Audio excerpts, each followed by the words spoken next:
ಸಭಾಧ್ಯಕ್ಷ ಏನಿವತ್ತು ಮಾನ್ಯ ಮುಖ್ಯಮಂತ್ರಿಗಳು ತಂದಿರತಕ್ಕಂತ ವಿಬಿ ಸನ್ಮಾನ್ಯ ಮುಖ್ಯಮಂತ್ರಿಗಳು ತಂದಿರತಕ್ಕಂತ ಏನು ವಿಬಿ ಜೀರಾಮ್ಜಿ ವಿರುದ್ಧವಾಗಿ ನಿರ್ಣಯನ ಕೇಂದ್ರ ಸರ್ಕಾರಕ್ಕೆ ಮಂಡಿಸಂತ ನಿರ್ಣಯನ ಈ ಸಂದರ್ಭದಲ್ಲಿ ನಮ್ಮ ಎಲ್ಲ ಸದಸ್ಯರ ಪರವಾಗಿ ನಾನು ಅದ್ರ ಬಗ್ಗೆ ಮಾತಾಡಕ್ಕೆ ಬಯಸ್ತೇನೆ. ಸಭಾಧ್ಯಕ್ಷರೇ ಇವತ್ತು ನಾವು ನೋಡಿದ್ರೆ ಏನಿವತ್ತು ವಿಬಿ ಜೀರಾಮ್ಜಿ ಅನ್ನಂತ ಬಿಲ್ ಕೇಂದ್ರ ಸರ್ಕಾರ ನಮ್ಮೆಲ್ಲರಿಗೂ ಕೂಡ ಏನು ಹೇಳಿದೆ ಆ ವಿಬಿ ಜೀರಾಮ್ಜಿ ಬಿಲ್ ಏನಿದೆ ಅದರಲ್ಲಿ ಪರಿಶೀಲನೆ ಮಾಡಿದಾಗ ಒಂದೆಂದು ಸ್ಪಷ್ಟವಾಗಿ ಕಾಣಿಸುತ್ತೆ. ಈ ವಿಬಿ ಜೀರಾಮ್ಜಿ ಬಿಲ್ ಸಂಪೂರ್ಣವಾಗಿ ಸಂವಿಧಾನದ ವಿರೋಧವಾಗಿ ಮಾಡಿರ್ತಕ್ಕಂತ ಒಂದು ಕಾಯ್ದೆ ಅಂತೇಳಿ ಸ್ಪಷ್ಟವಾಗಿ ಗೋಚರಿಸುತ್ತೆ. ಸಭಾಧ್ಯಕ್ಷರೇ ಈ ಬಿಲ್ ನಾವು ನೋಡಿದ್ರೆ ಇವ್ರು ತಂದಿರ್ತಕ್ಕಂಥ ಕಾಯ್ದೆನ ನಾವು ಪರಿಶೀಲನೆ ಮಾಡಿದ್ರೆ ಆ ಕಾಯ್ದೆಯಲ್ಲಿರ್ತಕ್ಕಂಥ ಪ್ರತಿಯೊಂದು ಅಂಶ ಕೂಡ ಸಂವಿಧಾನದ ವಿರುದ್ಧವಾಗಿರುತ್ತೆ. ಸಭಾಧ್ಯಕ್ಷರೇ ಆದ್ರಿಂದ ಈ ಸಂದರ್ಭದಲ್ಲಿ ನಾನು ಹೇಳೋದು ಬಯಸ್ತೀನಿ ಅಂತಂದ್ರೆ ಈ ಒಂದು ಕಾಯ್ದೆನ ಯಾರು ತಂದವ್ರೆ ಆ ಕಾಯ್ದೆನ ತಂದಂತವ್ರು ಆ ಕಾಯ್ದೆಯಿಂದ ಇರ್ತಕ್ಕಂಥ ಶಕ್ತಿಗಳು ಸಂಪೂರ್ಣವಾಗಿ ಸಂವಿಧಾನದ ವಿರೋಧಿ ಶಕ್ತಿಗಳು ಮತ್ತೆ ಸಂವಿಧಾನದಲ್ಲಿರ್ತಕ್ಕಂಥ ಆಶೋತ್ತರಗಳ ತತ್ವ ವಿರುದ್ಧವಾಗಿ ನಡ್ಕೊಳ್ಳುವಂತ ಶಕ್ತಿಗಳು ಇವತ್ತು ಈ ವಿಬಿ ಜೀರಾಮ್ಜಿ ಬಿಲ್ ನ ಕಾಯ್ದೆ ತಂದಿರ್ತಕ್ಕಂಥದ್ದು. ಸಭಾಧ್ಯಕ್ಷರೇ ಇವತ್ತು ನಮ್ಮ ಮಾನ್ಯ ಮುಖ್ಯಮಂತ್ರಿಗಳು ನಿರ್ಣಯನ ಮಂಡಿಸಬೇಕಾದಂತ ಸಂದರ್ಭದಲ್ಲಿ ಈ ಒಂದು ಬಿಲ್ಲಿನ ಅಡಿಯಲ್ಲಿ ಸಂವಿಧಾನದ ಯಾವ ಅನುಚ್ಛೇದಗಳ ಅವಮಾನ ಉಲ್ಲಂಘನೆ ಆಗಿದೆ ಅಂತ ಹೇಳಿ ಸ್ಪಷ್ಟವಾಗಿ ಹೇಳಿದ್ದಾರೆ. ಸಭಾಧ್ಯಕ್ಷರೇ ಈ ಒಂದು ವಿಬಿ ಜೀರಾಮ್ಜಿ ಬಿಲ್ಲಿಂದ 21ನೇ ಅನುಚ್ಛೇದ ಏನಿದೆ ಆ 21ನೇ ಅನುಚ್ಛೇದದ ಉಲ್ಲಂಘನೆ ಆಗಿದೆ ಅಂತ ಹೇಳಿ ಸ್ಪಷ್ಟವಾಗಿ ಈ ಬಿಲ್ಲಿನ ಆಧಾರದಲ್ಲಿ ಅದೇ ರೀತಿಯಲ್ಲಿ ಸಂವಿಧಾನ ಮಾಡಿರ್ತಕ್ಕಂಥ 73ನೇ ತಿದ್ದುಪಡಿ ಆಗಿರ್ಬೋದು. ಆ 73ನೇ ತಿದ್ದುಪಡಿಗೆ ಕೂಡ ಈ ಕಾಯ್ದೆನ ಏನ್ ತೆಗೆದಿದ್ದಾರೆ ಅದು ತದ್ವಿರುದ್ಧವಾಗಿರುತ್ತೆ. ಮತ್ತೆ ಈ ಒಂದು ದೇಶನ ನಾವೇನೊಂದು ಒಕ್ಕೂಟದ ವ್ಯವಸ್ಥೆಯಲ್ಲಿ ಈ ದೇಶನ ಕಟ್ಟಿದೀವಿ. ಆ ಒಕ್ಕೂಟದ ವ್ಯವಸ್ಥೆಯ ಪ್ರತೀಕವಾಗಿರ್ತಕ್ಕಂಥ 258ನೇ ಅನುಚ್ಛೇದ ಮತ್ತೆ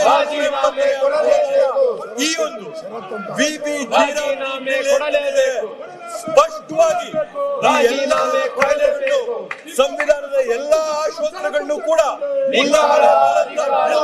ಯಾವ್ದಾದ್ರು ಇದ್ರೆ ಅಲ್ಲಿ ವಿಬಿ ಜೀರಾಮ್ಜಿ ಬಿಲ್ಲು ಸಂವಿಧಾನದ ವಿರುದ್ಧವಾಗಿ ಸಂವಿಧಾನದ ಈ ದೇಶಕ್ಕೆ ಹೋರಾಟ ಮಾಡಿ ಸ್ವಾತಂತ್ರ್ಯ ತಂದುಕೊಟ್ಟವರ ಆಶೋತ್ತರಗಳು ಏನಿತ್ತು ಅವೆಲ್ಲವಕ್ಕೂ ಕೂಡ ಸಂಪೂರ್ಣವಾಗಿ ಇರ್ತಕ್ಕಂಥ ಕಾಯ್ದೆ ಯಾವ್ದಾದ್ರು ಇದ್ರೆ ಅದು ವಿಬಿ ಜೀರಾಮ್ಜಿ ಕಾಯ್ದೆ ಅಂತೇಳಿ ಈ ಒಂದು ಸಂದರ್ಭದಲ್ಲಿ ನಾನು ಹೇಳಕ್ ಬಯಸ್ತೀನಿ.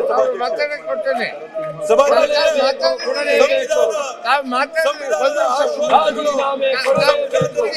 ಅನುಚ್ಛೇದಗಳು ಅದರಲ್ಲಿರ್ತಕ್ಕಂಥ ಹಾವಭಾವಗಳು ಜನರ ಆಶೋತ್ತರಗಳನ್ನ ಬದಲಿ. ಸಭಾಧ್ಯಕ್ಷರೇ ಈ ವಿಬಿ ಜೀರಾಮ್ಜಿ ಬಿಲ್ ಅಲ್ಲಿ ವಿಬಿ ಜೀರಾಮ್ಜಿ ಬಿಲ್ ಸಂವಿಧಾನದ ಪೀಠಿಕೆನ ಕೂಡ ಓದಿದ. ಸಭಾಧ್ಯಕ್ಷರೇ ಇವತ್ತು ತಾವೇನು ವಿಧಾನಸಭೆಯಲ್ಲಿ ಸಂವಿಧಾನದ ಪೀಠಿಕೆನ ಆ ಸಂವಿಧಾನದ ಪೀಠಿಕೆನ ಓದಿದ್ರೆ 3ನೇ ಸಾಲದಲ್ಲಿ ಸಂವಿಧಾನದ ಪೀಠಿಕೆಯಲ್ಲೇ 3ನೇ ಸಾಲಲ್ಲಿ ಬರ್ದಿರ್ತಕ್ಕಂಥ ಅಂಶ ಅಂದ್ರೆ ಎಲ್ಲರಿಗೂ ಕೂಡ ನಾವು ಸಾಮಾಜಿಕ ಆರ್ಥಿಕ ಮತ್ತೆ ರಾಜಕೀಯ ನ್ಯಾಯನ ಒದಗಿಸಬೇಕು ಅನ್ನಂತ ಒಂದು ಆಶೆ ಏನು ನಮ್ಮ ಸಂವಿಧಾನದಲ್ಲಿದೆ. ಸಾಮಾಜಿಕ ಆರ್ಥಿಕ ನ್ಯಾಯನ ಯಾವ್ದಾದ್ರು ಕಾಯ್ದೆ ಮುಖಾಂತರವಾಗಿ ಈ ದೇಶದ ಪ್ರಜೆಗಳಿಗೆ ನಾವು ಕೊಡಲಾದ್ರೆ ಅದು MGNREGA ಮುಖಾಂತರ ಮಾತ್ರ ಸಾಧ್ಯ ಅಂತ ಹೇಳಿ ಈ ಒಂದು ಸಂದರ್ಭದಲ್ಲಿ ನಾನು ಹೇಳಕ್ಕೆ ಬಯಸ್ತೇನೆ. ಸಭಾಧ್ಯಕ್ಷರೇ, ಈ ದೇಶದಲ್ಲಿರ್ತಕ್ಕಂಥ 140 ಕೋಟಿ ಜನ ಗ್ರಾಮೀಣ ಭಾಗದಲ್ಲಿರ್ತಕ್ಕಂಥ ಕೂಲಿಕರು, ಶ್ರಮಿಕರು, ಮಹಿಳೆಯರು, ದಲಿತರು, ಪರಿಶಿಷ್ಟ ಜಾತಿ, ಪರಿಶಿಷ್ಟ ಪಂಗಡದವರು ಇವರೆಲ್ಲರಿಗೂ ಕೂಡ ಸಾಮಾಜಿಕ ಮತ್ತೆ ಆರ್ಥಿಕ ನ್ಯಾಯನ MGNREGA ಬಿಲ್ ಮುಖಾಂತರವಾಗಿ ನಾವು ಒದಗಿಸ್ಕೊಡ್ತಾ ಇದ್ವಿ ಅಂತ ಹೇಳಿ ಈ ಒಂದು ಸಂದರ್ಭದಲ್ಲಿ ನಾನು ಹೇಳಕ್ಕೆ ಬಯಸ್ತೇನೆ. ಸಭಾಧ್ಯಕ್ಷರೇ, ಇವತ್ತು ನಾವು ತಂದಿರ್ತಕ್ಕಂಥ MGNREGA ಬಿಲ್ ಅಲ್ಲಿ ಇವತ್ತು ಒಂದ್ ಮಾತು ನಾನು ಹೇಳಕ್ಕೆ ಏನ್ ಬಯಸ್ತೀನಿ ಅಂತಂದ್ರೆ, ನಮ್ಮ ಬಿಲ್ಲಿನ ಮುಖಾಂತರವಾಗಿ ನಾವಿವತ್ತು ಏನೊಂದು ಹಕ್ಕನ್ನ ಗ್ರಾಮಾಂತರ ಭಾಗದಲ್ಲಿರ್ತಕ್ಕಂಥ ಜನಕ್ಕೆ ಕೊಟ್ಟಿದೀವಿ ಅಂತಂದ್ರೆ ಉದ್ಯೋಗ ದಾನ ಅಲ್ಲ, ಉದ್ಯೋಗ ನಾವು ಜನರಿಗೆ ಮಾಡಂತ ಉಪಕಾರ ಅಲ್ಲ, ಉದ್ಯೋಗ ಒಂದು ಮಿಷನ್ ಅಲ್ಲ.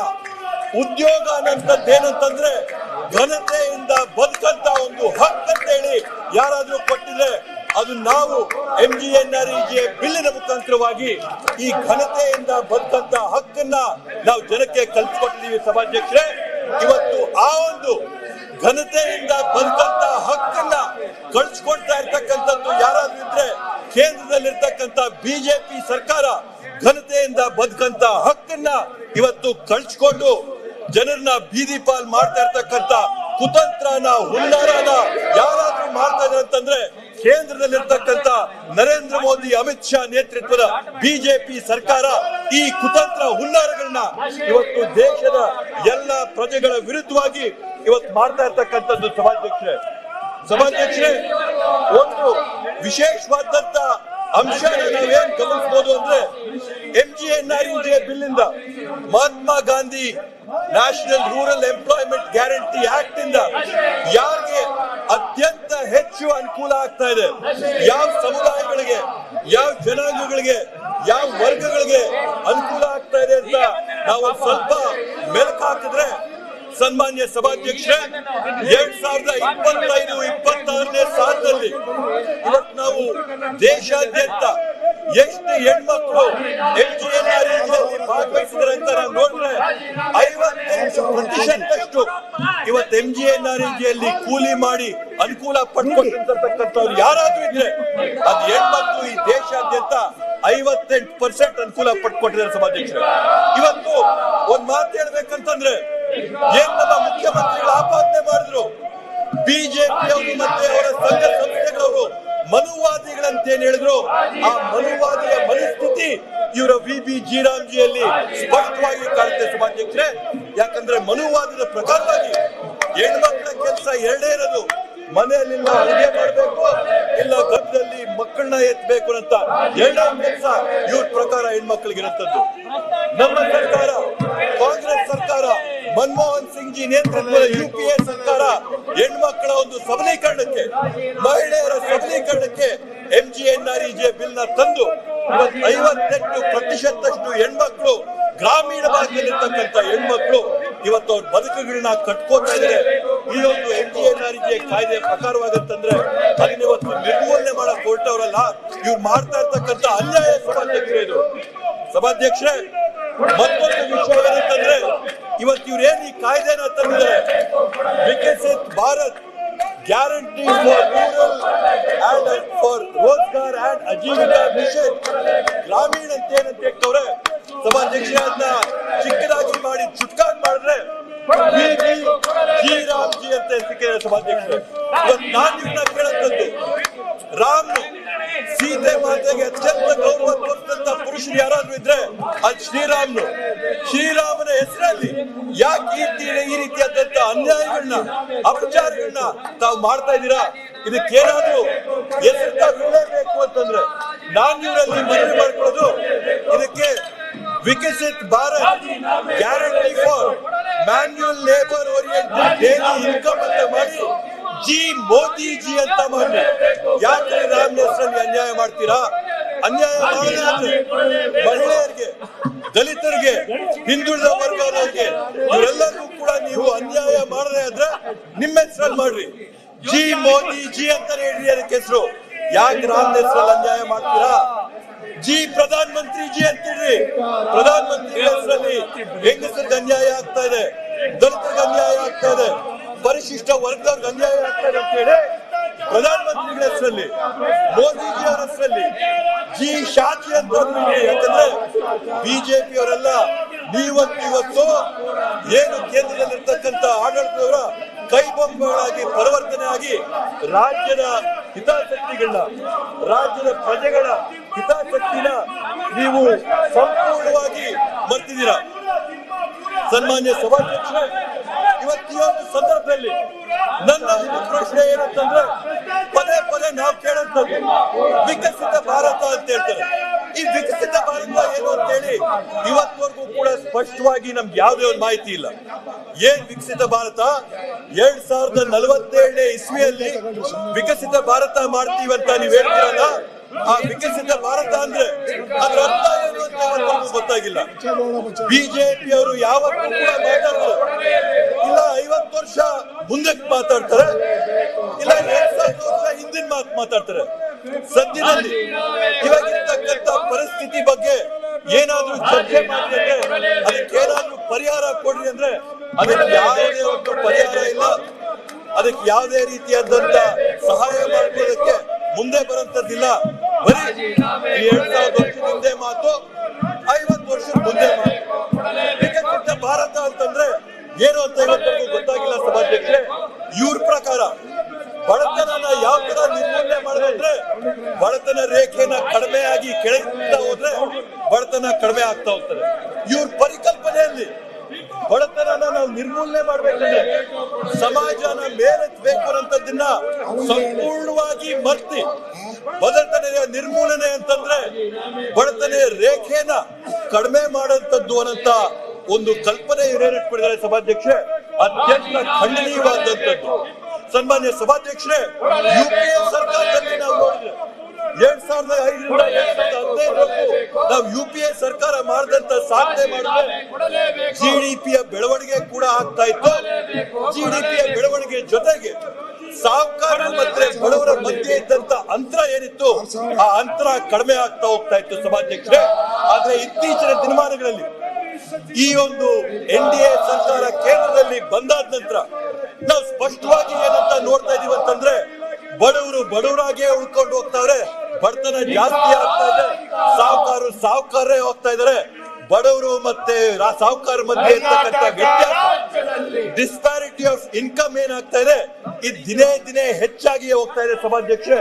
ಅದರ ನಿರ್ಮೂಲನಕ್ಕೆ ಅದನ್ನ ತೆಗೆಸಬೇಕು ಅಂತ ಯಾವುದೇ ಒಂದು ಪರಿಕಲ್ಪನೆ ಇಟ್ಕೋದೆ ಇವತ್ತು ಇವರು ಸರ್ಕಾರ ನಡೆಸ್ತಾ ಇರ್ತಕ್ಕಂಥದ್ದು ಬಡವರ ಪರ ಇರ್ತಕ್ಕಂಥ ಯೋಜನೆಗಳು, ಕಾರ್ಯಕ್ರಮಗಳು, ಅದರಲ್ಲಿ ಕೂಡ ವಿಶ್ವದಲ್ಲೇನೆ ಬಡತನ ನಿರ್ಮೂಲನಕ್ಕೆ ಇರ್ತಕ್ಕಂಥ ಅತ್ಯಂತ ದೊಡ್ಡ ಯಶಸ್ವಿಯಾದಂತ ಕಾಯ್ದೆ ಆಗಿರ್ತಕ್ಕಂಥ MGNREGA ಕಾಯ್ದೆನ ಇವತ್ತು ಇವರು ಏಕಾಏಕಿ ರಾತ್ರೋರಾತ್ರಿ ವಜಾ ಮಾಡಿರ್ತಕ್ಕಂಥದ್ದು ನಿಜವಾಗ್ಲೂ ಸಭಾಧ್ಯಕ್ಷರೇ ಎಲ್ಲರಿಗೂ ಕೂಡ ಅವಮಾನ ಮಾಡಂತ ಖಂಡನೀಯವಾದಂತ ಬೆಳವಣಿಗೆ ಅಂತ ಈ ಸಂದರ್ಭದಲ್ಲಿ ನಾನು ಬಯಸ್ತಾರೆ ಸಭಾಧ್ಯಕ್ಷರೇ.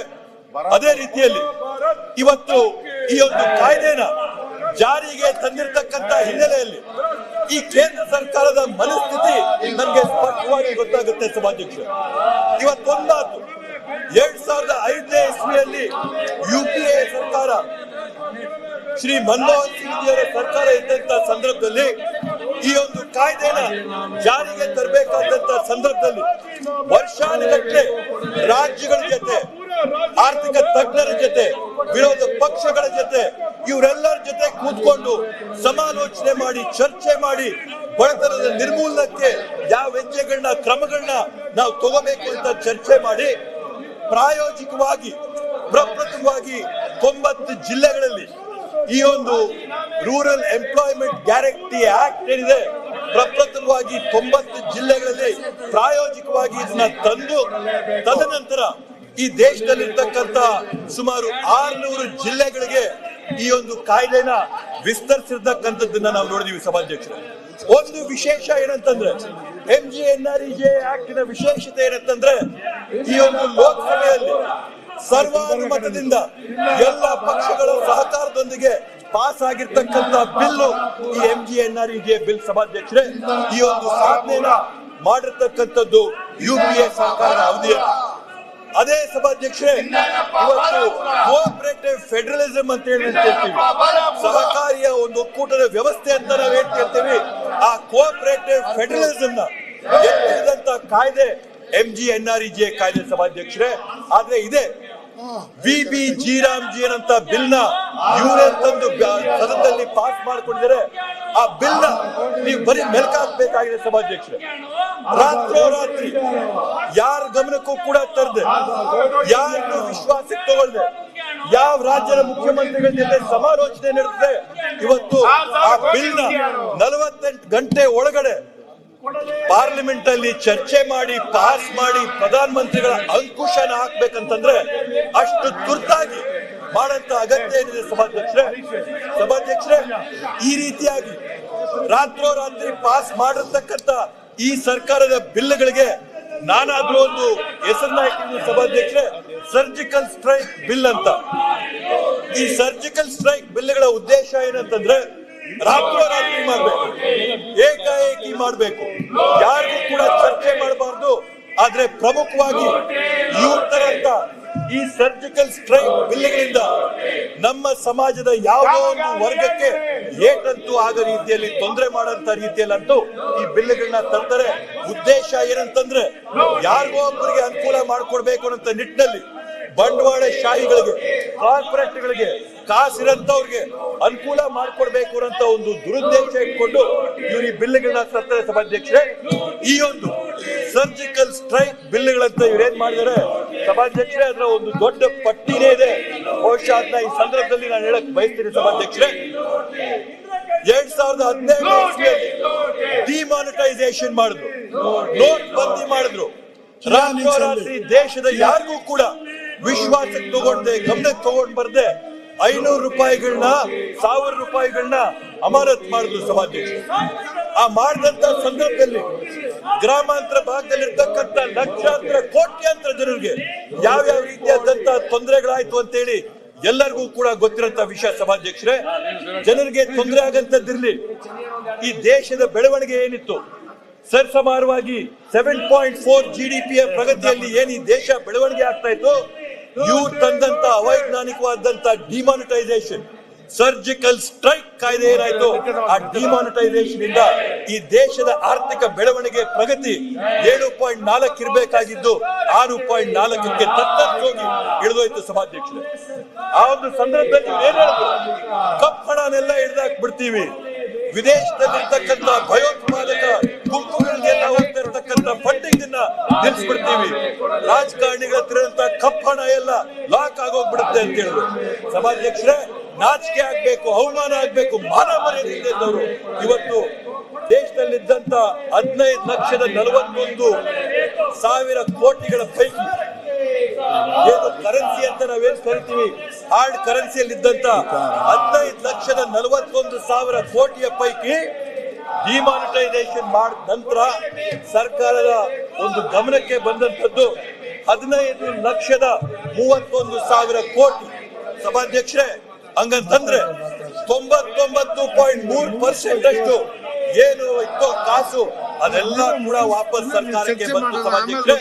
ಇವ್ರು ಮಾಡಿದಂತ ಸಾಧನೆ ಏನಂತಂದ್ರೆ 10,000 ಕೋಟಿ ರೂಪಾಯಿಗಳು ಮಾತ್ರ ಇವತ್ತು ಅಮಾನತ್ತಾಯ್ತು. ಆ 10,000 ಕೋಟಿ ರೂಪಾಯಿಗಳನ್ನ ನೀವು ರಿಕವರಿ ಮಾಡಕ್ಕೆ ಹೊಸದಾಗಿ ಪ್ರಿಂಟ್ ಮಾಡಿದಂತ 500 ರೂಪಾಯಿಗಳು 2,000 ರೂಪಾಯಿಗಳು ನೋಟ್ಗಳಿಗೆ ಇವ್ರು ಬಿಜೆಪಿ ಸರ್ಕಾರ ಹೊಸ ನೋಟ್ ಪ್ರಿಂಟ್ ಮಾಡಕ್ಕೆ ಎಷ್ಟು ಖರ್ಚು ಮಾಡಿದ್ರು ಅಂದ್ರೆ 20,000 ಕೋಟಿ ರೂಪಾಯಿಗಳನ್ನ ಹೊಸ ನೋಟ್ ಪ್ರಿಂಟ್ ಮಾಡಕ್ ಕಳ್ಸಿದ್ರು. ಉಳಿಸಿದ್ದು ಇವರು 10,000 ಕೋಟಿ, ಹೊಸ ನೋಟ್ ಪ್ರಿಂಟ್ ಮಾಡಕ್ ಇವ್ರು ಖರ್ಚು ಮಾಡಿದ್ದು 20,000 ಕೋಟಿ. ಅಂದ್ರೆ ಹೊಸದಾಗಿ ಇವ್ರು ಮಾಡಿದಂತ ಅವೈಜ್ಞಾನಿಕವಾದಂತ ಡಿಮಾನಿಟೈಸೇಷನ್ ಇಂದ ಈ ದೇಶದ ಕಂದಾಯ ಟ್ಯಾಕ್ಸ್ ಕಟ್ಟಂತ, ತೆರಿಗೆ ಕಟ್ಟಂತ ಸಾರ್ವಜನಿಕರ ಮೇಲೆ ಅವೈಜ್ಞಾನಿಕವಾದಂತ ಕ್ರಮದಿಂದ 10,000 ಕೋಟಿ ರೂಪಾಯಿಗಳ ಹೊರೆನ ಹೊರಿಸಿರ್ತಕ್ಕಂಥ ಇವ್ರಿಗೆ ನಾಚಿಕೆ ಅವಮಾನ ಆಗ್ಬೇಕು ಸಭಾಧ್ಯಕ್ಷರೇ. ಮಾನ ಮರ್ಯಾದೆ ಇಲ್ಲದೆ ಇವತ್ತು ಇವರು ಮಾತಾಡ್ತಾರೆ VBG ಬಿಲ್ ಬಗ್ಗೆ.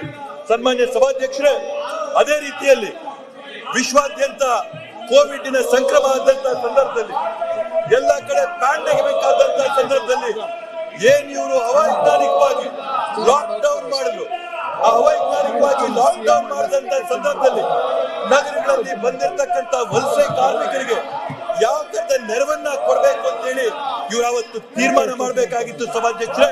ಆದ್ರೆ ಬಡವರ ಪರವಾಗಿ, ಕಾರ್ಮಿಕರ ಪರವಾಗಿ, ದಲಿತರ ಪರವಾಗಿ, ಹಿಂದುಳಿದವರ ಪರವಾಗಿ, ರೈತರ ಪರವಾಗಿ, ಕೂಲಿ ಕಾರ್ಮಿಕರ ಪರವಾಗಿ ಒಂದು ಕ್ರಮನ ತಗೊಳ್ಳದೆ ಇವರು ರೈತ ವಿರೋಧಿಯಾಗಿ, ದಲಿತ ವಿರೋಧಿಯಾಗಿ, ಜನ ವಿರೋಧಿಯಾಗಿ ಇವತ್ತು ಇವರೇನು ಲಾಕ್ ಡೌನ್ ಮಾಡಿದ್ರು ಆ ಲಾಕ್ ಡೌನ್ ಇಂದ ಕೋಟ್ಯಾಂತರ ಜೀವನಗಳನ್ನ ಹಾಳು ಮಾಡಿಕೊಂಡಿರ್ತಕ್ಕಂಥದ್ದನ್ನ ನಾವು ನೋಡಿದೀವಿ ಸಭಾಧ್ಯಕ್ಷರು.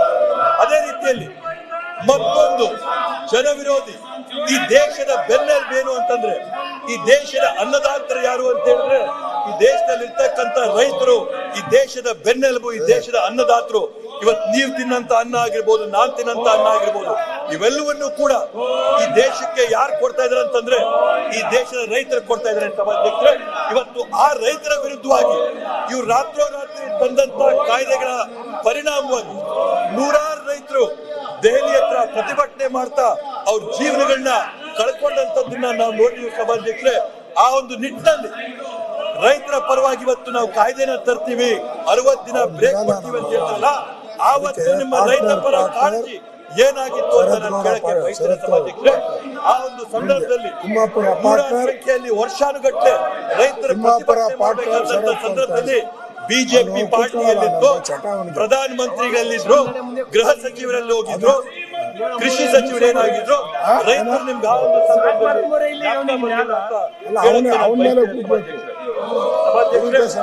ಅದೇ ರೀತಿಯಲ್ಲಿ ಇವತ್ತೇನು ಈ ಒಂದು ಕಾಯ್ದೆಗಳನ್ನ ಇವ್ರು ತರ್ತಾರೆ, ಅದು ಇವರು ಏಕಚಕ್ರಾಧಿಪತ್ಯ, ಸರ್ವಾಧಿಕಾರದ ಧೋರಣೆಗಳನ್ನ ಎತ್ತೋರಿಸುತ್ತೆ ಸಭಾಧ್ಯಕ್ಷರು.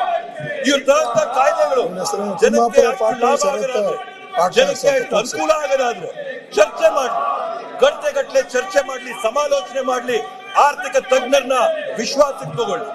ಇವತ್ತದು ಯಾವ್ದು ಮಾಡಿದೆ 48 ಗಂಟೆ ಒಳಗಡೆ ಈ ಕಾಯ್ದೆನ ಜಾರಿಗೆ ತರಂತ ಅಗತ್ಯ ಏನಾದ್ರು ಇತ್ತು ಅಂತ ಹೇಳಿ ಈ ಸಂದರ್ಭದಲ್ಲಿ ನಾನು ಕೇಳಕ್ ಬಯಸಿದೆ ಸಭಾಧ್ಯಕ್ಷರೇ.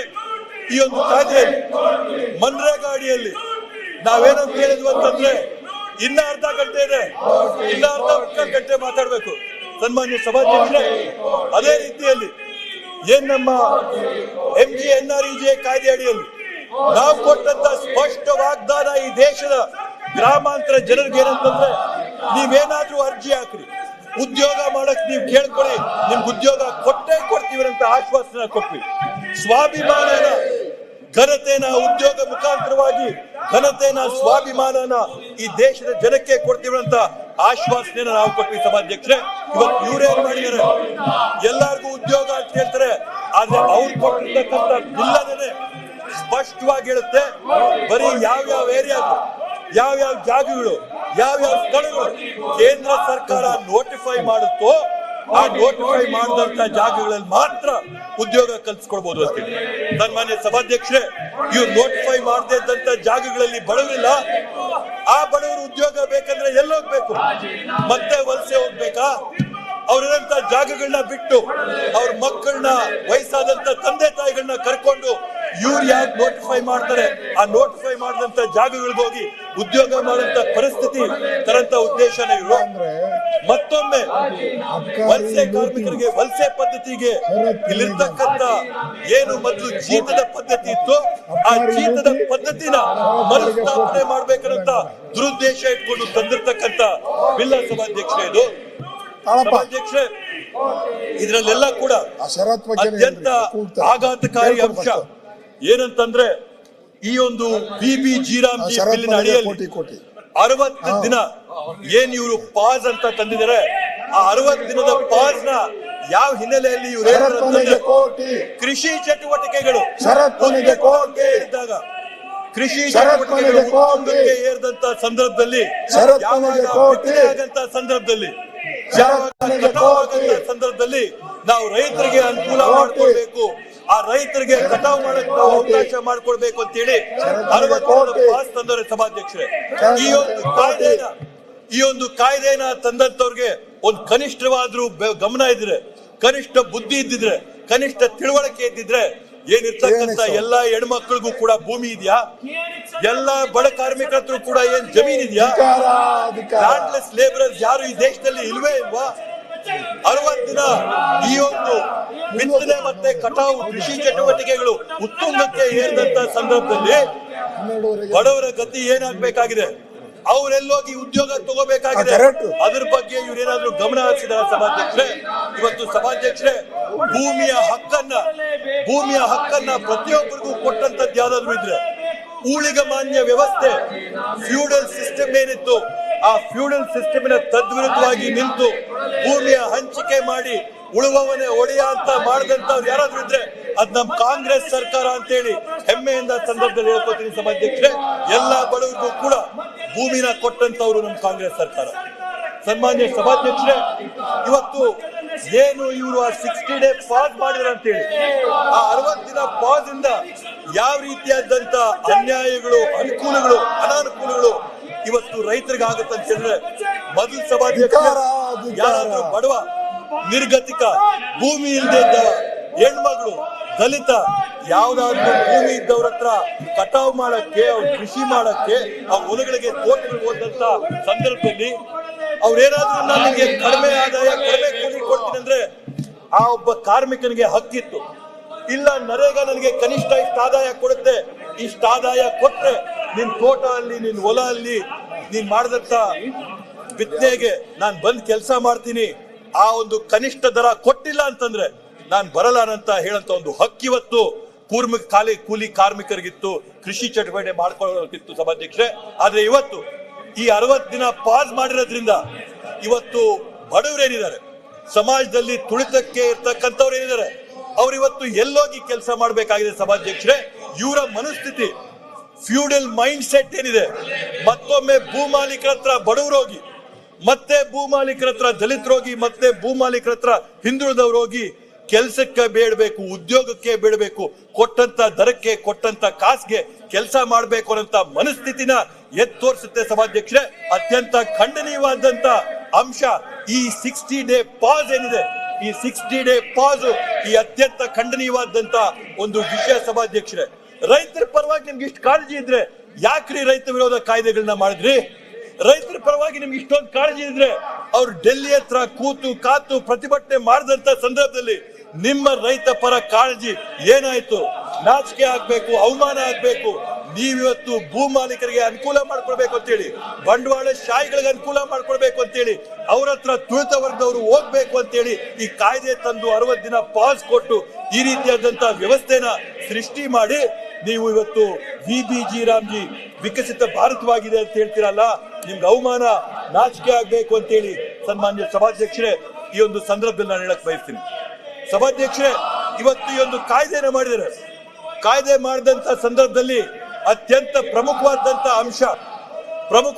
ಅಂಶ ಏನಂತಂದ್ರೆ, ಒಬ್ಬ ಕೂಲಿ ಕಾರ್ಮಿಕನಿಗೆ ಎಷ್ಟು ಆದಾಯ ಬರಬೇಕು, ದಿನಕ್ಕೆ ಎಷ್ಟು ಗಳಿಕೆ ಆಗ್ಬೇಕು ಅನ್ನೋ ಒಂದು ವಿಷಯನ ಏನು ಸ್ಪಷ್ಟವಾಗಿ ವಿಬಿಜಿ ರಾಮ್ಜಿಯಲ್ಲಿ ಬರಿಬೇಕಿತ್ತು ಸಭಾಧ್ಯಕ್ಷರೇ. ಅದ್ರ ಬಗ್ಗೆ ಒಂದು ತುಟಕ್ ಪಿಟಕ್ ಅಂತ ಕೂಡ ಇವತ್ತು ಈ ಸರ್ಕಾರ ಅಂದಿಲ್ಲ. ವಿಬಿಜಿ ರಾಮ್ಜಿ ಅಂತ ತಂದಿದ್ದಾರೆ, ಆದ್ರೆ ಆ ವಿಬಿಜಿ ರಾಮ್ಜಿಯಲ್ಲಿ ನೀವು ಯಾವ ತರ ಕೂಲಿನ ಕೊಡ್ತೀರ ಅಂತ ಹೇಳಿಲ್ಲ ಸಭಾಧ್ಯಕ್ಷರೇ. ಇವತ್ತು ನರೇಗಾಡಿಯಲ್ಲಿ ಸ್ಪಷ್ಟವಾಗಿ ಆಗಿತ್ತು, ಪ್ರತಿ ವರ್ಷ ನಾವೇನು ಕೂಲಿ ಕಾರ್ಮಿಕರಿಗೆ ಕೊಡಂತ ದರ ಏನಾಗಿದೆ, ಆ ಪ್ರತಿ ವರ್ಷ ಆ ದರ ಪರಿಷ್ಕರಣೆ ಆಗ್ಬೇಕಾಗಿದೆ. ದೇಶದಲ್ಲಿ ಹಣದೊಬ್ಬರ ಏನಾಗುತ್ತೆ, ಆ ಹಣದೊಬ್ಬರದ ಅನುಗುಣವಾಗಿ ಅವರ ಗಳಿಕೆನ ನಾವು ಜಾಸ್ತಿ ಮಾಡಬೇಕು ಅಂತೇಳಿ ನಮ್ಮ MGNREGA ಕಾಯ್ದೆ ಅಡಿಯಲ್ಲಿ ಸ್ಪಷ್ಟವಾಗಿ ನಾವು ಬರೆದಿದ್ದೀವಿ ಸಭಾಧ್ಯಕ್ಷರೇ. ಅದರ ಬಗ್ಗೆ ಇವತ್ತು ಕೇಂದ್ರ ಸರ್ಕಾರ ಮಂಡನೆ ಮಾಡಿರ್ತಕ್ಕಂಥ ವಿಬಿಜಿ ರಾಮ್ಜಿ ಬಿಲ್ಲು ತುಟಕ್ ಪಿಟಕ್ ಅಂತ ಕೂಡ ಅಂದಿಲ್ಲ ಸಭಾಧ್ಯಕ್ಷರೇ. ತನ್ನ ಜವಾಬ್ದಾರಿ ಏನಿದೆ, ಉದ್ಯೋಗ ಕೊಟ್ಟು ಘನತೆ ಕೊಡಂತ ಜವಾಬ್ದಾರಿ ಏನ್ ಸರ್ಕಾರದಿದೆ, ಕೇಂದ್ರ ಸರ್ಕಾರದಿದೆ, ಸಂಪೂರ್ಣವಾಗಿ ಕೈ ಚೆಲ್ಲಿ ಇವತ್ತು ತನ್ನ ಜವಾಬ್ದಾರಿನ ಕಳ್ಕೊಳ್ಳಂತ ಕೆಲಸನ ಈ ಕೇಂದ್ರ ಸರ್ಕಾರ ತನ್ನ ಈಗ ತಂದಿರತಕ್ಕಂತ ಕಾಯ್ದೆಯ ಮುಖಾಂತರವಾಗಿ ಮಾಡಿದೆ ಸಭಾಧ್ಯಕ್ಷರೇ. ಇವತ್ತು ಇವ್ರು ಹೊಸದಾಗಿ ಹೇಳ್ತಾ ಇದಾರೆ, ವಿಬಿಜಿ ರಾಮ್ಜಿ ಬಿಲ್ಲಿನಿಂದ ನಾವು 125 ದಿನ ಉದ್ಯೋಗಗಳನ್ನ ಬಡವರಿಗೆ ಒದಗಿಸ್ಕೊಡ್ತೀವಿ ಅಂತ ಹೇಳಿ, ಆ 125 ದಿನ ಬಡವರಿಗೆ ಉದ್ಯೋಗ ಒದಗಿಸ್ಕೊಡಂತ ಒಂದು ನಿಟ್ಟಿನಲ್ಲಿ ಇವ್ರೇನಂತ ಹೇಳ್ತಾರೆ ಸಭಾಧ್ಯಕ್ಷರೇ, ನಾವು 1.51 ಲಕ್ಷ ಕೋಟಿ ರೂಪಾಯಿಗಳನ್ನ ನರೇಗಾಗೆ ಇಟ್ಟಿದೀವಿ ಅಂತೇಳಿ. ಸಭಾಧ್ಯಕ್ಷರೇ, ಕಳೆದ ವರ್ಷ ನರೇಗಾಗೆ ಎಷ್ಟು ಹಣನ ವ್ಯಯ ಮಾಡಿದ್ದು ಅಂತ ಹೇಳಿದ್ರೆ 86,000 ಕೋಟಿ ರೂಪಾಯಿಗಳನ್ನ ಕಳೆದ ವರ್ಷ ನರೇಗಾಗೆ ಖರ್ಚು ಮಾಡಲಾಗಿತ್ತು. ಸಭಾಧ್ಯಕ್ಷರೇ, ಇವತ್ತು ಇವ್ರು ಏನ್ ಮಾಡಿದ್ದಾರೆ, ಇವ್ರ ಕಾಯ್ದೆಯಲ್ಲಿ ಇವ್ರು ಹೇಳುವಂತದ್ದು 1,51,000 ಕೋಟಿ ರೂಪಾಯಿಗಳನ್ನ ನಾವು ನರೇಗೋಸ್ಕರ ಮೀಸಲ ಮಾಡಿದ್ದೀವಿ ಅಂತ ಹೇಳಿ. ಸಭಾಧ್ಯಕ್ಷರೇ, ಅದರಲ್ಲಿ 60-40 ರೇಷಿಯೋ ರಾಜ್ಯ ಸರ್ಕಾರಗಳ ಜೊತೆ ಸಮಾಲೋಚನೆ ಮಾಡಿದೆ, ನಮ್ಮ ಮುಖ್ಯಮಂತ್ರಿಗಳ ಹತ್ರ ಮಾತಾಡಿದೆ, ಅದರ ಆರ್ಥಿಕ ಹೊರೆ ಏನಾಗುತ್ತೆ ಅಂತ ನಮಗ್ ತಿಳಿಸಿದೆ. 40% ಯೋಜನೆಯ ಖರ್ಚನ್ನ ರಾಜ್ಯ ಸರ್ಕಾರಗಳ ಮೇಲೆ ಹೊರಿಸಿದ್ದಾರೆ. 1,51,000 ಕೋಟಿ ರೂಪಾಯಿಗಳಲ್ಲಿ ಇವತ್ತು ಸುಮಾರು 91 ಕೋಟಿ ರೂಪಾಯಿಗಳು ಮಾತ್ರ ಕೇಂದ್ರ ಸರ್ಕಾರ ಭರಿಸ್ತಾ ಇದೆ. 60,000 ಕೋಟಿ ಹೊರೆನ ಇವತ್ತು ರಾಜ್ಯ ಸರ್ಕಾರಗಳು ತುಂಬಬೇಕಾಗ್ತಾ ಇದೆ. ಸಭಾಧ್ಯಕ್ಷರೇ, 125 ದಿನ ಅಂತ ಇವ್ರೇನ್ ಹೇಳ್ತಾರೆ, ಆ 125 ದಿನದಲ್ಲಿ ಸುಮಾರು 70 ದಿನ ಮಾತ್ರ ಇವ್ರದ್ದು, ಮಿಕ್ಕಿದ 55 ದಿನ ರಾಜ್ಯ ಸರ್ಕಾರಗಳು. ಸಭಾಧ್ಯಕ್ಷರೇ, ಇದು ಯಾವ ರೀತಿಯಾದಂತ ನ್ಯಾಯ? ಹಿಂದೆ ಇದ್ದಂತ MGNREG ಬಿಲ್ ಅಲ್ಲಿ ನಾವು ಜನಕ್ಕೆ ಏನ್ ಕೊಡ್ತಾ ಇದ್ವಿ, ಕೂಲಿ 100ಕ್ಕೆ 100 ಕೂಲಿನ ಕೇಂದ್ರ ಸರ್ಕಾರನೇ ಕೊಡ್ತಾ ಇತ್ತು. ಸಭಾಧ್ಯಕ್ಷರೇ, ಇವತ್ತು ರಾಜ್ಯ ಸರ್ಕಾರ ಕೊಡ್ತಾರೆ. ಅದನ್ನು ಕೂಡ ನಾವು ಒಪ್ಕೊಂಡ್ರೆ ಇವ್ರು ತಂದಿರ್ತಕ್ಕಂಥ ಕಾಯ್ದೆ ಅಡಿಯಲ್ಲಿ ಏನು 1,51,000 ಕೋಟಿ ರೂಪಾಯಿಗಳನ್ನ ನಾವಿವತ್ತು ನರೇಗಾಗೆ ಇಟ್ಟಿದೀವಿ ಅಂತ ಹೇಳ್ತಾರೆ. ಸಭಾಧ್ಯಕ್ಷರೇ, ಅದು ಯಾರಿಗೆ ಸಾಕಾಗುತ್ತೆ? 125 ದಿನ ಉದ್ಯೋಗ ಕೊಡ್ತಾರೆ, ನಿಮ್ಮ ಹತ್ರ ಕಾಸೆಲ್ಲಿದೆ? ಸಭಾಧ್ಯಕ್ಷರೇ, ಒಂದು ಅಂಕಿಅಂಶನ ಈ ಸಂದರ್ಭದಲ್ಲಿ ನಾನು ತಮ್ಮ ಗಮನಕ್ಕೆ ತರಕ್ ಬಯಸ್ತೀನಿ. ಸಭಾಧ್ಯಕ್ಷರೇ, ದೇಶಾದ್ಯಂತ ಇವತ್ತು ನಾವು ಕೊಟ್ಟಿರ್ತಕ್ಕಂಥ ಉದ್ಯೋಗ ಚೀಟಿಗಳು ಎಷ್ಟಂತಂದ್ರೆ, ಜಾಬ್ ಕಾರ್ಡ್ಸ್ ನಾವ್ ಎಷ್ಟು ಕೊಟ್ಟಿದೀವಿ ಅಂತಂದ್ರೆ 15,57,000 ಜಾಬ್ ಕಾರ್ಡ್ಗಳನ್ನ ಇವತ್ತು 57 ಲಕ್ಷ ಜಾಬ್ ಕಾರ್ಡ್ಗಳನ್ನ ಇವತ್ತು ನಾವು ದೇಶಾದ್ಯಂತ ಕೊಟ್ಟಿದ್ದೀವಿ. ಸಕ್ರಿಯವಾಗಿರ್ತಕ್ಕಂಥ ಜಾಬ್ ಕಾರ್ಡ್ 8,65,00,000 ಸಕ್ರಿಯವಾಗಿ ಜನ ಬಳಸ್ತಾ ಇರ್ತಕ್ಕಂಥ ಜಾಬ್ ಕಾರ್ಡ್ಸ್ ಇವೆ. ಸಭಾಧ್ಯಕ್ಷರೇ, ಅದರಲ್ಲಿ ಉದ್ಯೋಗ ಪಡ್ಕೊಂಡಿರ್ತಕ್ಕಂಥವ್ರು, ಉದ್ಯೋಗದ ಅವಕಾಶ ತಗೊಂಡಿರ್ತಕ್ಕಂಥವ್ರು, ಸೌಲಭ್ಯ ತಗೊಂಡಿರ್ತಕ್ಕಂಥವ್ರು ಎಷ್ಟು ಜನ ಇದ್ದಾರೆ ಅಂತಂದ್ರೆ 5 ಲಕ್ಷ ಕುಟುಂಬಗಳು ಇವತ್ತು ಜಾಬ್ ಕಾರ್ಡ್ಗಳ ಮುಖಾಂತರ ಕೆಲಸ ಮಾಡ್ತಾ ಇವೆ. ಸಭಾಧ್ಯಕ್ಷರೇ, ಇವತ್ತು ಬರೀ ಆ 5 ಲಕ್ಷ ಕುಟುಂಬಗಳನ್ನ, 5 ಕೋಟಿ ಕುಟುಂಬಗಳನ್ನ ನಾವು ತಗೊಂಡ್ರು.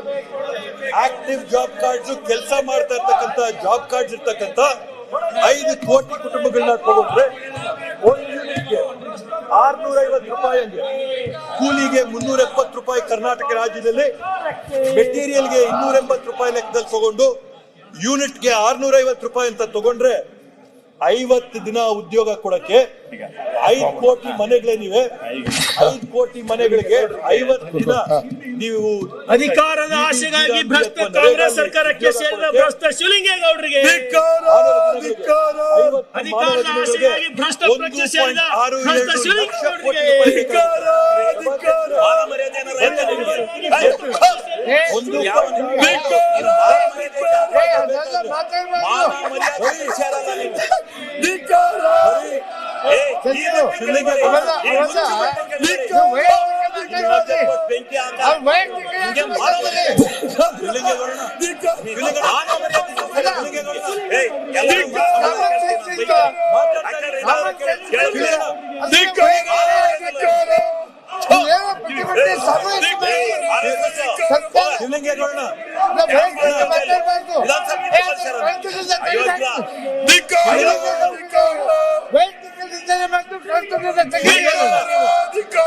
ನಿಮ್ಮಂತ ಅಯೋಗ್ಯ ಇಲ್ಲ ಈ ದೇಶದಲ್ಲಿ.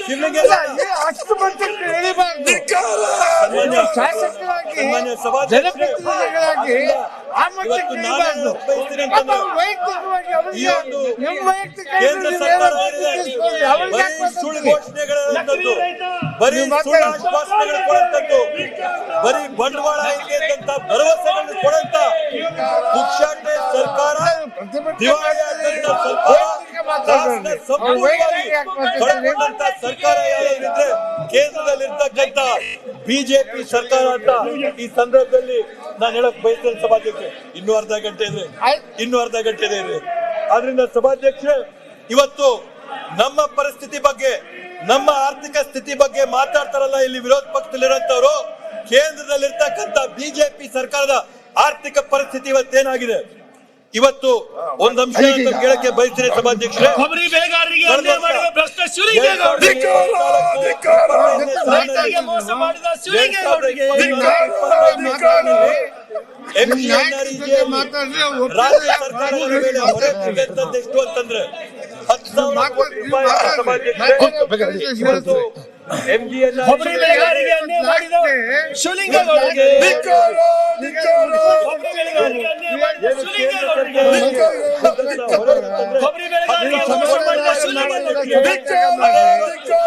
ಇವ್ರು ಮಾಡಿರ್ತಕ್ಕಂಥ ಜೀರಾಮ್ಜಿ ಬಿಲ್ ಇಂದ 40% ಹೊರೆನ ರಾಜ್ಯ ಸರ್ಕಾರಗಳ ಮೇಲೆ ಹೊರಿಸಿದ್ರಿಂದ ಇವತ್ತು ರಾಜ್ಯ ಸರ್ಕಾರಗಳ ಮೇಲೆ ಎಷ್ಟು ಹೊರೆ ಬೀಳ್ತಾ ಇದೆ ಅಂತಂದ್ರೆ 50,000 ಕೋಟಿ ರೂಪಾಯಿಗಳ ಹೊರೆನ ಹೊಸದಾಗಿ 40,000 ಕೋಟಿ ರೂಪಾಯಿಗಳ 40,000 ಕೋಟಿ ರೂಪಾಯಿಗಳ 40,000 ಕೋಟಿ ರೂಪಾಯಿಗಳ ಹೊರೆನ ಇವತ್ತೇನ್ ನೀವು ರಾಜ್ಯ ಸರ್ಕಾರಗಳ ಮೇಲೆ ಹೊರಿಸ್ತಾ ಕೊಬ್ಬರಿ ಬೆಳೆಗಾರರಿಗೆ ಮೋಸ ಮಾಡಿದ ಶಿವಲಿಂಗೇಗೌಡರಿಗೆ, ಕೊಬ್ಬರಿ ಬೆಳೆಗಾರರಿಗೆ ಮೋಸ ಮಾಡಿದ ಶಿವಲಿಂಗೇಗೌಡರಿಗೆ ಒಂದಂಶ ನರೇಗಾ ಯೋಜನೆ ಏನಿದೆ, ನರೇಗಾ ಯೋಜನೆ ಸಮರ್ಪಕವಾಗಿ ನಮ್ಮ ಕರ್ನಾಟಕ ರಾಜ್ಯದಲ್ಲಿ ಅನುಷ್ಠಾನ ಆಗ್ತಾ ಇದೆ ಅಂತಂದ್ರೆ 7,000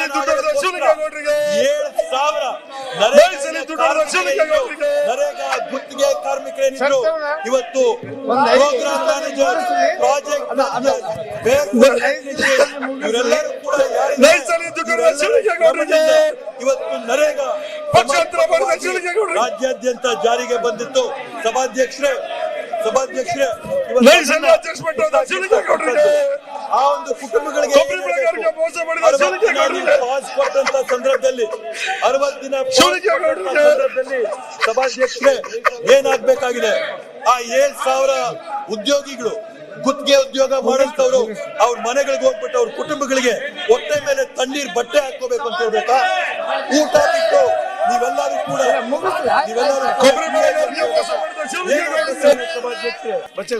ಸನ್ಮಾನ್ಯ ಸಭಾಧ್ಯಕ್ಷರೇ, ಆಗ್ಲೇ ನಾನು ಏನು ಚರ್ಚೆನ ಮಾಡ್ತಾ ಇದೆ, ಈ ವಿಬಿ ಜೀರಾಮ್ಜಿ ಬಿಲ್ಲಿನ ಅದನ್ನ ಮುಂದುವರಿಸ್ತಾ ಸಭಾಧ್ಯಕ್ಷರೇ, ಇವತ್ತು ಈ ಒಂದು ಕೇಂದ್ರ ಸರ್ಕಾರ ಏನ್ ಮಾಡಿದೆ, ಕೇಂದ್ರ ಸರ್ಕಾರದ ಎಲ್ಲ ವಿಫಲವಾದಂತ ನೀತಿಗಳ ಬಗ್ಗೆ ಮಾತಾಡ್ಬೇಕಂದ್ರೆ ಸಭಾಧ್ಯಕ್ಷರೇ, ಇವತ್ತೇನು ಇವರು ಮತ್ತೆ ಪದೇ ರೈತರ ಪರವಾಗಿ ಮಾತಾಡ್ತಾ ಇರ್ತಾರೆ ಸಭಾಧ್ಯಕ್ಷರೇ, ಈ ಒಂದು ಕೇಂದ್ರ ಸರ್ಕಾರ ತಂದಿರತಕ್ಕಂತ ಅವೈಜ್ಞಾನಿಕವಾದಂತ ಪ್ರಧಾನ ಮಂತ್ರಿ ಫಸಲ್ ಬಿಮಾ ಯೋಜನೆ ಅಂತ ಏನಿದೆ, ಆ ಪ್ರಧಾನ ಮಂತ್ರಿ ಫಸಲ್ ಬಿಮಾ ಯೋಜನೆ ಅಡಿಯಲ್ಲಿ ಏನ್ ಇವ್ರಿಗೆ ರೈತರ ಪರವಾಗಿ, ಬಡವರ ಪರವಾಗಿ, ಕಾರ್ಮಿಕರ ಪರವಾಗಿ ಕಾಳಜಿ ಏನಿದೆ, ಆ ಕಾಳಜಿನ ಇವರು ಎತ್ತಿ ತೋರಿಸಬೇಕು ಅಂತಂದ್ರೆ ಜುಲೈ 2025ನೇ ವರ್ಷಕ್ಕೆ 947 ಕೋಟಿ ರೂಪಾಯಿಗಳನ್ನ ಇವತ್ತು ರೈತರ ಖಾತೆಗಳಿಗೆ ಪ್ರಧಾನ ಮಂತ್ರಿ ಫಸಲ್ ಬಿಮಾ ಯೋಜನೆ ಅಡಿಯಲ್ಲಿ ರೈತರಿಗೆ ಕೊಡಬೇಕಾಗಿತ್ತು. ಆ 900 ಕೋಟಿ ರೂಪಾಯಿಗಳು ಎಲ್ಲಾಯ್ತು ಸಭಾಧ್ಯಕ್ಷರೇ? ಕೇಂದ್ರ ಸರ್ಕಾರಕ್ಕೆ ರೈತರ ಪರ ಕಾಳಜಿ ಇದ್ದಿದ್ರೆ ಆ 900 ಕೋಟಿಗಳನ್ನು ಇವತ್ತು ರೈತರಿಗೆ ಒದಗಿಸ್ಕೊಡ್ಬೇಕಾಗಿತ್ತು. ಇವತ್ತು ಆ ಒಂದು ಒದಗಿಸ್ಕೊಡಂತ ಒಂದು ನಿಟ್ಟಿನಲ್ಲಿ ಯಾವುದೇ ಒಂದು ಕಾರ್ಯಕ್ರಮ ಮಾಡಿಲ್ಲ, ಯಾವುದೇ ಒಂದು ಪ್ರಯತ್ನ ಮಾಡಿಲ್ಲ. ನಮ್ಮ ಮೇಲೆ ಹೇರಿದಂತ ಈ ಒಂದು ಕಾಯ್ದೆಯಿಂದ ಕೇಂದ್ರ ಸರ್ಕಾರ ಅವೈಜ್ಞಾನಿಕವಾಗಿ ನಮ್ಮ ಮೇಲೆ ಹೇರಿದಂತ ಈ ಒಂದು ಕಾಯ್ದೆಯಿಂದ ರೈತರಿಗೆ ಇವತ್ತು 947 ಕೋಟಿ ರೂಪಾಯಿಗಳಷ್ಟು ಹಣ ಬರಬೇಕಾದಂತದ್ದು ಬಾಕಿ ಇದೆ ಸಭಾಧ್ಯಕ್ಷರೇ. ಇವತ್ತು ಅದನ್ನ ಈ ರೈತರು ಎಲ್ಲಿ ಕೊಡ್ತಾರೆ, ಈ ಪಾರ್ಟಿ ಎಲ್ಲಿ ಕೊಡ್ತಾರೆ, ಕೇಂದ್ರ ಸರ್ಕಾರ ಯಾವ ಕ್ರಮಗಳು ತಗೊಳ್ಳೋದು ಕೇಳಕ್ ಬಯಸ್ತೇನೆ ಸಭಾಧ್ಯಕ್ಷರೇ. ಅದೇ ರೀತಿಯಲ್ಲಿ ಅವೈಜ್ಞಾನಿಕವಾಗಿ ಮತ್ತೆ ಇವತ್ತು ಇವ್ರು ಏನಂತ ಹೇಳ್ತಾರೆ, ದೊಡ್ಡ ಪ್ರಮಾಣದಲ್ಲಿ ನಾವು ಪ್ರಧಾನ ಮಂತ್ರಿ ಜನ ಆರೋಗ್ಯ ಯೋಜನೆ ಅಂತ ಪ್ರಾರಂಭ ಮಾಡಿ ಎಲ್ಲರಿಗೂ ಕೂಡ ಇನ್ಶೂರೆನ್ಸ್ ಕಾರ್ಡ್ಗಳನ್ನ ಏನ್ ಇವ್ರು ವಿತರಣೆ ಮಾಡಿದರೆ, ಇವತ್ತು ಆ ಕೊಟ್ಟಿರ್ತಕ್ಕಂಥ ಕಾರ್ಡ್ಗಳಿಂದ ಯಾರಿಗಿವತ್ತು ಅನುಕೂಲ ಆಗಿದೆ ಸಭಾಧ್ಯಕ್ಷರೇ? ಇವತ್ತು ಒಂದಂಶ, ಯಾರ್ಯಾರೆಲ್ಲ ಔಟ್ ಪೇಷಂಟ್ಗಳಾಗಿ ಹೋಗ್ತಾ ಇದ್ದಾರೆ, ಔಟ್ ಪೇಷಂಟ್ಗಳಾಗಿ ಹೋದವರು ಕೂಡ ಇನ್ಶೂರೆನ್ಸ್ ಕಾರ್ಡ್ ಇಟ್ಕೊಂಡಿದ್ರು ಕೂಡ ಇವತ್ತು ಕಾಸು ಕಟ್ಟಬೇಕಾದಂತ ಪರಿಸ್ಥಿತಿ ಬಂದಿದೆ. ಆ ರೀತಿಯಲ್ಲಿ ಆ ರೀತಿಯಲ್ಲಿ ನಿಷ್ಪ್ರಯೋಜಕವಾಗಿ ಈ ಕಾಯ್ದೆಗಳು ಅನುಷ್ಠಾನ ಆಗ್ತಾ ಇದೆ ಸಭಾಧ್ಯಕ್ಷರೇ. ಅದೇ ರೀತಿಯಲ್ಲಿ ಇನ್ಪೇಷಂಟ್ ಆಗಿ ಹೋದಂತವ್ರ ಗತಿಯಂತೂ ದೇವರೇ ಕಾಪಾಡಬೇಕು. ಸಣ್ಣದಾಗಿ ಹೊಟ್ಟೆ ನೋವು ಅಂತ ಹೋದವನು ಅಲ್ಲಿ ಅವ್ರು ಮಾಡಂತ ಟೆಸ್ಟ್ಗಳಿಂದ ಅವ್ರು ಮಾಡಂತ ಆಪರೇಷನ್ಗಳಿಂದ ಬಹುಶಃ ಅದರಿಂದ ಆದಂತ ಹೊರೆಯಿಂದ ಹೊಟ್ಟೆ ನೋವು ಅಂತ ತೊಳಗೋದವನು ಎದೆ ಹೊಡ್ಕೊಂಡು ಆಚೆಗೆ ಬರಬೇಕು. ಆ ರೀತಿಯಾಗಿ ಅವೈಜ್ಞಾನಿಕವಾಗಿ ಇವತ್ತು ಜನ ಆರೋಗ್ಯ ಯೋಜನೆ ಜಾರಿಗೆ ಬಂದಿದೆ ಸಭಾಧ್ಯಕ್ಷರೇ. ಇದೇ ಕೇಂದ್ರ ಸರ್ಕಾರ ಮನೆ ಮನೆಗೆ ನಲ್ಲಿ ಅಂತೇನು, ಮನೆ ಮನೆಗೆ ನೀರು ಕೊಡ್ತೀವಂತೇನು ಆಶ್ವಾಸನೆಯನ್ನ ಕೊಟ್ಟರು.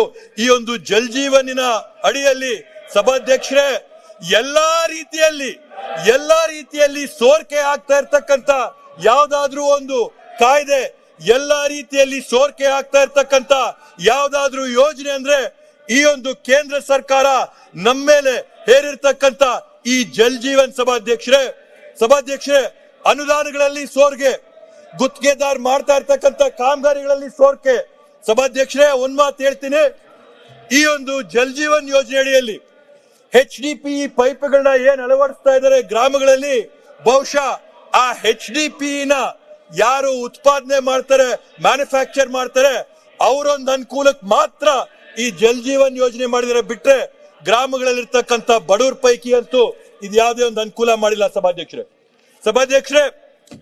ಕಡೆಯಲ್ಲಿ ನಾನೊಂದು ಮಾತು ಹೇಳಕ್ಕೆ ಏನ್ ಬಯಸ್ತೀನಿ ಅಂತಂದ್ರೆ, ಇವತ್ತೇನು ಇವರು ಕೇಂದ್ರ ಸರ್ಕಾರದ ಹೊರೆಗಳನ್ನ ಇವತ್ತು ರಾಜ್ಯ ಸರ್ಕಾರಗಳ ಮೇಲೆ ಹಾಕ್ತಾ ಇದ್ದಾರೆ ಸಭಾಧ್ಯಕ್ಷರೇ.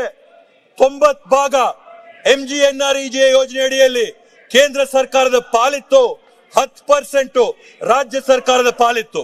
ಇವತ್ತದನ್ನ 60-40 ಮಾಡಿ 60 ಭಾಗ ಹೊರೆನ ಮಾತ್ರ ಕೇಂದ್ರ ಸರ್ಕಾರ ಭರಿಸಿ 40% ಹೊರೆನ ಇವತ್ತು ರಾಜ್ಯ ಸರ್ಕಾರಗಳ ಮೇಲೆ ಆಗ್ತಾ ಇದ್ದಾರೆ ಸಭಾಧ್ಯಕ್ಷರೇ. ಈ ಕಾರಣದಿಂದ ಕೇಂದ್ರ ಸರ್ಕಾರ ತನ್ನೆಲ್ಲ ಜವಾಬ್ದಾರಿಗಳನ್ನ ಚೆಲ್ಲಿ ರಾಜ್ಯ ಸರ್ಕಾರಗಳ ಮೇಲೆ ಹೊರೆ ಆಗ್ತಾ ಇದೆ ಸಭಾಧ್ಯಕ್ಷರೇ. ಇವತ್ತು ಸಭಾಧ್ಯಕ್ಷರೇ ಅಂಕಿಅಂಶಗಳ ಜೊತೆ ಅದರ ಸಾಕ್ಷಿ ಆಧಾರ ಹೇಳ್ಬೇಕು ಅಂದ್ರೆ ಸಭಾಧ್ಯಕ್ಷರೇ, ಈ ಒಂದು NDA ಸರ್ಕಾರ ಕೇಂದ್ರದಲ್ಲಿ ಅಧಿಕಾರಕ್ಕೆ ಬರಕ್ ಮೊದಲು ರಾಜ್ಯ ಸರ್ಕಾರಗಳ ಒಟ್ಟಾರೆ ಸಾಲದ ಪ್ರಮಾಣ ಎಷ್ಟಿತ್ತು ಅಂದ್ರೆ, ದೇಶದಲ್ಲಿರ್ತಕ್ಕಂಥ ಎಲ್ಲಾ ರಾಜ್ಯಗಳ ಸಾಲದ ಪ್ರಮಾಣ 25 ಲಕ್ಷ ಕೋಟಿ. ಇವರು ಅಧಿಕಾರಕ್ಕೆ ಬಂದಂತ 10 ವರ್ಷಗಳಲ್ಲಿ 2014ರಿಂದ 2025ವರೆಗೂ ಲೆಕ್ಕ ಹಾಕಿದ್ರೆ ರಾಜ್ಯ ಸರ್ಕಾರಗಳ ಮೇಲೆ ಇರ್ತಕ್ಕಂಥ ಸಾಲಗಳ ಹೊರೆ ಎಷ್ಟಾಗಿದೆ ಅಂತ ಹೇಳಿದ್ರೆ 94 ಕೋಟಿ ರೂಪಾಯಿಗಳು ಸಭಾಧ್ಯಕ್ಷರೇ. ಇವರ ಸರ್ಕಾರದ 10 ವರ್ಷದ ಅವಧಿಯಲ್ಲಿ ರಾಜ್ಯ ಸರ್ಕಾರಗಳ ಮೇಲೆ ಇರ್ತಕ್ಕಂಥ ಸಾಲದ ಹೊರೆ 3 ಪಟ್ಟು ಜಾಸ್ತಿ ಆಗಿದೆ ಸಭಾಧ್ಯಕ್ಷರೇ. ಕೇಂದ್ರ ಸರ್ಕಾರ ಇವತ್ತು ತನ್ನ ಜವಾಬ್ದಾರಿನ ಸಂಪೂರ್ಣವಾಗಿ ಮರೆತು, ಸಂಪೂರ್ಣವಾಗಿ ಕೈ ಚೆಲ್ಲಿ ಬುಡಮೇಲ್ ಮಾಡಿ ಗಾಳಿಗೆ ತೂರಿ ಜವಾಬ್ದಾರಿನೆಲ್ಲ ರಾಜ್ಯ ಸರ್ಕಾರಗಳ ಮೇಲೆ ಹಾಕಿ ರಾಜ್ಯ ಸರ್ಕಾರಗಳನ್ನ ಆರ್ಥಿಕ ಇಕ್ಕಟ್ಟಕ್ಕೆ ಸಿಕ್ಕಾಕಂತ ಕೆಲಸನ ಇವತ್ತು ಈ ಕೇಂದ್ರ ಸರ್ಕಾರ ಮಾಡ್ತಾ ಇದೆ. ಆ ಒಂದು ಕೆಲಸದಲ್ಲಿ ಈ MGNREGA ಕೂಡ ಒಂದು ಕ್ರಮವಾಗಿದ್ದು, ರಾಜ್ಯ ಸರ್ಕಾರಗಳ ಮೇಲೆ ಇದ್ದಂತ 10,000 ಕೋಟಿ ರೂಪಾಯಿಗಳ ಹೊರೆನ ವಾರ್ಷಿಕವಾಗಿ ರಾಜ್ಯ ಸರ್ಕಾರಗಳ ಮೇಲೆ ಇದ್ದಂತ 10,000 ಕೋಟಿ ರೂಪಾಯಿ ಹೊರೆಗಳನ್ನ 50,000 ಕೋಟಿ ರೂಪಾಯಿಗಳು ಮಾಡಿದ್ದು ಇವತ್ತು ಸಭಾಧ್ಯಕ್ಷರೇ ಯಾವ ರಾಜ್ಯದ ಜೊತೆ ಚರ್ಚೆ ಮಾಡಿ ಈ ತೀರ್ಮಾನನ ಕೇಂದ್ರ ಸರ್ಕಾರ ತಗೊಂಡಿದೆ, ಯಾವ ಮುಖ್ಯಮಂತ್ರಿಗಳನ್ನ ಕರೆದು ಸಮಾಲೋಚನೆ ಮಾಡಿ ಈ ರೀತಿಯಾಗಿ ರಾಜ್ಯ ಸರ್ಕಾರಗಳ ಮೇಲೆ ಹೊರೆ ಮಾಡಿದೆ ಸಭಾಧ್ಯಕ್ಷರೇ. ಸರ್ವಾಧಿಕಾರದ ಧೋರಣೆ ತೋರಿಸ್ತಾ ಇರ್ತಕ್ಕಂಥ ಈ ಒಂದು ಕೇಂದ್ರ ಸರ್ಕಾರದ ನಡೆನ ಸಂಪೂರ್ಣವಾಗಿ ನಾವು ಈ ಸಂದರ್ಭದಲ್ಲಿ ಕಣ್ಸಕ್ಕೆ ಬಯಸ್ತೇವೆ ಸಭಾಧ್ಯಕ್ಷರೇ. ಒಟ್ಟಾರೆ ನೋಡ್ಬೇಕು ಅಂತಂದ್ರೆ ಕೇಂದ್ರ ಸರ್ಕಾರ ಸಂಪೂರ್ಣವಾಗಿ ವಿಫಲವಾಗಿ ಇವತ್ತೇನೇನು ಆಶ್ವಾಸನೆಗಳನ್ನ ಅವ್ರು ಕೊಟ್ರೋ ಆ ಯಾವುದೇ ಒಂದು ಆಶ್ವಾಸನೆ ಕೂಡ ಈಡೇರಿಸಕ್ಕೆ ಸಾಧ್ಯವಾಗದೇ ಇದ್ದಂತ ಈ ಒಂದು ಕೇಂದ್ರ ಸರ್ಕಾರ ಏನಿದೆ ತನ್ನ ಜವಾಬ್ದಾರಿಗಳನ್ನ ರಾಜ್ಯ ಸರ್ಕಾರಗಳ ಮೇಲೆ ಆಗ್ತಾ ಇದೆ ಸಭಾಧ್ಯಕ್ಷರೇ. ಇವತ್ತು ಇದನ್ನೆಲ್ಲ ಕೂಡ ಹೇಳ್ತಾ ಇವತ್ತು ನರೇಗಾ ಅಡಿಯಲ್ಲಿ ಏನು ನಾವು ಜನಕ್ಕೆ ಕೊಡ್ತಾ ಇದ್ದಂತ ಒಂದು ಹಕ್ಕು, ಜನಕ್ಕೆ ನಾವೇನು ಕೊಡ್ತಾ ಇರ್ತಕ್ಕಂಥ ಉದ್ಯೋಗ ನಾವು ಅವ್ರಿಗೆ ಮಾಡಂತ ದಾನ ಅಲ್ಲ, ಜನಕ್ಕೆ ಕೊಡಂತ ಉದ್ಯೋಗ ನಾವು ಅವ್ರ ಮೇಳಂತ ಉಪಕಾರ ಅಲ್ಲ, ಜನಕ್ಕೆ ಕೊಡಂತ ಉದ್ಯೋಗ ಒಂದು ಮಿಷನ್ ಅಲ್ಲ ಸಭಾಧ್ಯಕ್ಷರೇ, ಘನತೆಯಿಂದ ಬದುಕಂತ ಒಂದು ಹಕ್ಕು, ಆ ಹಕ್ಕನ್ನ ಕಾಪಾಡೋಕ್ಕೋಸ್ಕರ ನಾವೆಲ್ಲರೂ ಕೂಡ ಈ ಸಂದರ್ಭದಲ್ಲಿ ಯಾವುದೇ ಒಂದು ಹೋರಾಟ ಮಾಡೋಕೆ ತಯಾರಾಗಿದ್ದೀವಿ ಅಂತ ಈ ಒಂದು ಸಂದರ್ಭದಲ್ಲಿ ಹೇಳ್ತಾ ಸಭಾಧ್ಯಕ್ಷರೇ, ಇವತ್ತು ಏನು ತಾವು ಮುಖ್ಯಮಂತ್ರಿಗಳು ತಂದಿರ್ತಕ್ಕಂಥ ನಿರ್ಣಯದ ಬಗ್ಗೆ ಮಾತಾಡಕ್ಕೆ ಅವಕಾಶ ಕಲ್ಪಿಸ್ಕೊಟ್ಟಿದ್ದೀರಾ, ತಾವು ಕಲ್ಪಿಸ್ಕೊಟ್ಟಂತ ಅವಕಾಶಕ್ಕೆ ನಾನು ಧನ್ಯವಾದಗಳನ್ನ ಸೂಚಿಸ್ತಾ ನನ್ನ ಮಾತುಗಳಿಗೆ ನಾನು ವಿರಾಮನ ನೀಡಕ್ಕೆ ಬಯಸ್ತೇನೆ. ಸಭಾಧ್ಯಕ್ಷರೇ, ಜೈ ಹಿಂದ್, ಜೈ ಕರ್ನಾಟಕ ಮಾತೆ. ನ್ಯೂಸ್ ಫಸ್ಟ್ ನಿರ್ಭೀತಿಯಿಂದ ನಿಮ್ಮ ಪರವಾಗಿ.